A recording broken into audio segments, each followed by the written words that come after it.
Welcome to my channel. Hello Madanapalle. ముందుగా అందరికీ నమస్తే. ఇక ఈరోజు డేట్ చూసుకుంటే 12వ తేదీ జూన్ నెల 2025వ సంవత్సరం బేస్తవారం.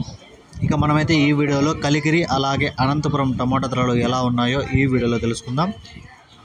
ఇక ముందుగా కలికిరి విషయానికి వస్తే, ఇక్కడ కలికిరిలో ఈరోజు అయితే అన్క్వాలిటీలు అయితే ఎక్కువ రావడం జరిగింది. క్వాలిటీలు అయితే చాలా తక్కువ.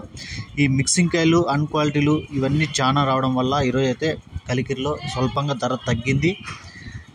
కలికిరిలో టాప్ రేట్ చూసుకుంటే 260 రూపాయలు, 270 రూపాయలు అయితే టాప్ రేట్ పడ్డాయి. మంచి క్వాలిటీలు అన్నీ 200 నుంచి 250 రూపాయల వరకు అయితే యావరేజ్ రేట్లు అయితే పడుతున్నాయి. ఈ మిక్సింగ్ కాయలు మీడియాలు ఇవన్నీ 150, 160, 170 నుంచి 100 రూపాయల నుంచి కూడా ఉన్నాయి. 100 రూపాయల నుంచి 200 వరకు. ఇప్పుడు కలికిరిలో 270 రూపాయలు అయితే సూపర్ టాప్. ఇక అనంతపురం విషయానికి వస్తే, ఇక అనంతపురంలో కూడా ఒక 2 మండీలకి కాయలు అయితే రావడం జరిగింది. టోటల్గా ఇంచుమించుగా 600 బాక్సులు అయితే రావడం జరిగింది. ఇక్కడ 340 రూపాయలు అయితే టాప్ రేట్ పడింది. 200 నుంచి 300 వరకు అయితే యావరేజ్ రేట్లు అయితే ఎక్కువ ఎటాలు అయితే పడుతున్నాయి. ఇక అనంతపురం చుట్టుపక్కల కూడా వానలు అయితే భారీగానే పడుతున్నాయని సమాచారం. ఈ ఇన్ఫర్మేషన్ మీకు నచ్చితే లైక్ చేయండి, షేర్ చేయండి, ప్లీజ్ సబ్స్క్రైబ్.